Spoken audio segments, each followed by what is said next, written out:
Em uma pequena cidade esquecida pelo tempo, havia uma prisão isolada no alto de uma colina. Era conhecida como a Fortaleza do Pesar.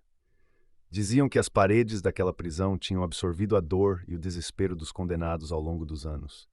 A estrutura antiga, feita de pedras escuras, parecia respirar uma melancolia constante.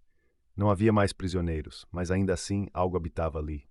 O padre Miguel foi enviado para abençoar o lugar, pois os moradores da cidade acreditavam que a prisão era amaldiçoada.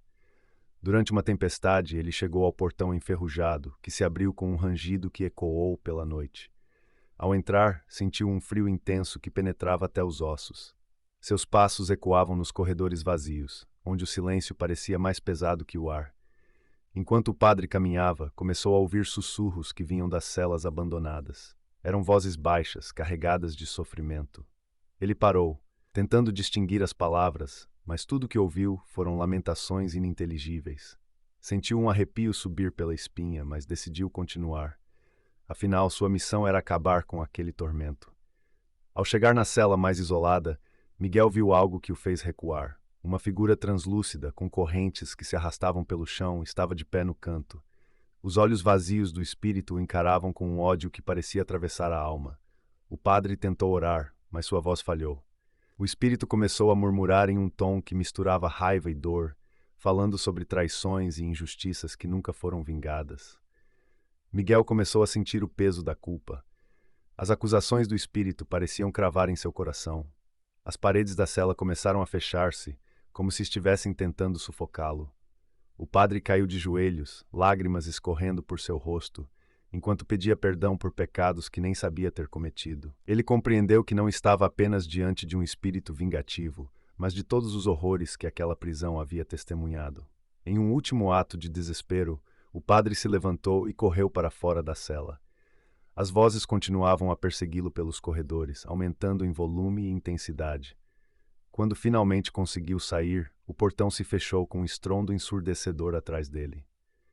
A tempestade ainda rugia lá fora, mas Miguel estava aliviado por estar livre, mesmo sabendo que a escuridão daquele lugar jamais o deixaria. Miguel retornou à cidade, mas nunca mais foi o mesmo. Os moradores perceberam a mudança em seu comportamento. Ele estava sempre distante, com o olhar perdido e a voz trêmula. Ninguém ousou perguntar o que realmente aconteceu naquela noite, mas todos sabiam que o padre havia enfrentado algo muito além de sua compreensão. E a prisão? Permaneceu lá, intocada e cheia de segredos, esperando por sua próxima vítima.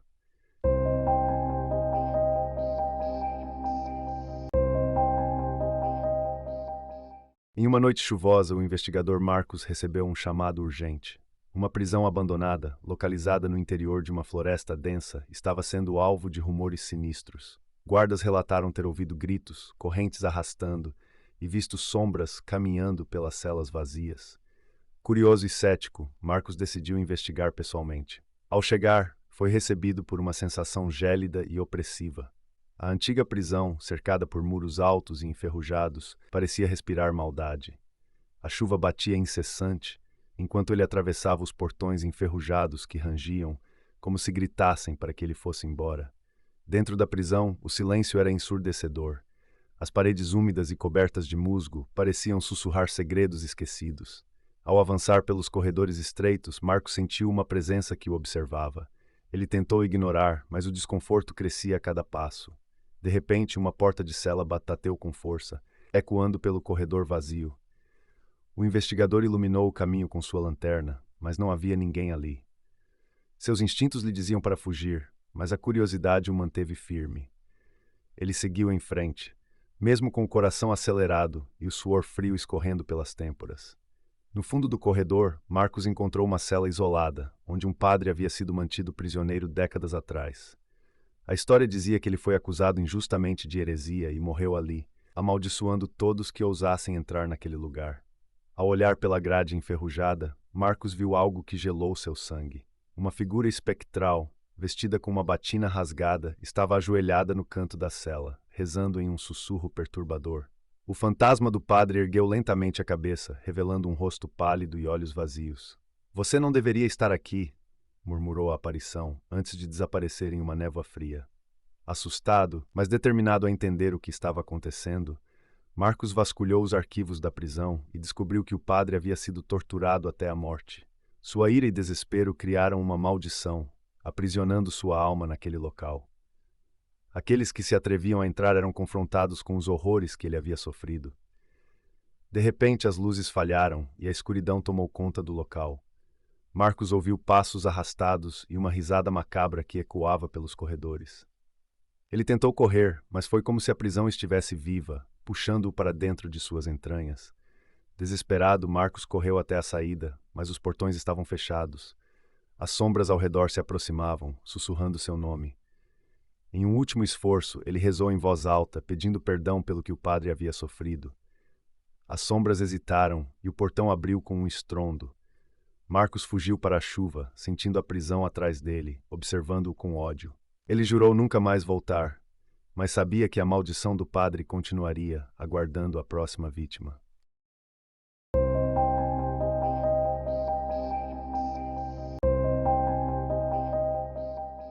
Quando aceitei o trabalho de vigia noturno na antiga prisão, sabia que havia histórias sombrias sobre o lugar. Isolada no meio de uma floresta densa e esquecida pelo tempo, a prisão foi desativada há décadas. As lendas diziam que os prisioneiros que morreram lá nunca encontraram descanso, e suas almas atormentadas vagavam pelas celas escuras, presas em um ciclo interminável de dor e agonia. Na primeira noite, o silêncio era absoluto. Nem mesmo o som de insetos ou do vento entre as árvores perturbava a quietude opressora. As paredes de pedra cobertas de musgo e umidade pareciam absorver todo o som, deixando apenas o eco de meus passos. À medida que as horas avançavam, comecei a ouvir sons baixos e abafados. Inicialmente pensei que fosse minha imaginação, mas os sussurros eram claros, palavras indistintas que se misturavam com o vento. Decidi investigar, passando por corredores escuros e apertados, com celas que ainda guardavam as marcas dos antigos prisioneiros. Ao chegar à ala de isolamento, senti um arrepio percorrer minha espinha. Ali os sussurros se transformaram em murmúrios angustiantes. Era como se as paredes chorassem, lamentando por algo terrível que aconteceu ali. A atmosfera era sufocante e um cheiro podre enchia o ar.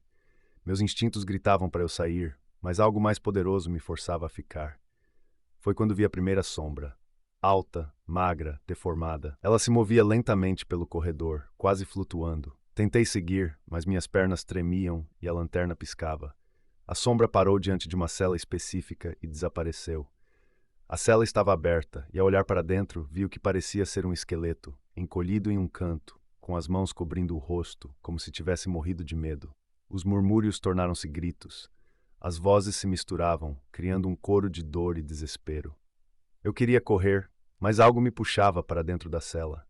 Senti uma presença atrás de mim, uma pressão sobre meu ombro, como uma mão invisível tentando me empurrar para o chão. Minha visão escureceu e, por um instante, tudo que vi foi uma escuridão total. Quando a lanterna voltou a funcionar, me vi trancado na cela. Os gritos aumentaram e uma figura apareceu do outro lado das grades. Era um homem, com o rosto desfigurado por cicatrizes e olhos vazios. Ele me encarou e, com uma voz rouca, disse: "Agora você pertence a este lugar." Desesperado, tentei forçar a porta, mas ela não cedia. A figura riu, uma risada cruel e fria, antes de desaparecer. Senti o frio aumentar, como se a própria morte estivesse me abraçando. As vozes não paravam, cada uma contando suas histórias de tortura e sofrimento. Eu não conseguia mais distinguir minha própria respiração dos gritos ao meu redor. Na manhã seguinte, fui encontrado pelos policiais, desacordado no chão da cela. Disseram que ninguém deveria estar ali, que a prisão estava vazia há anos, mas eu sabia a verdade. Aquela prisão não estava deserta. Ela ainda abrigava aqueles que jamais encontraram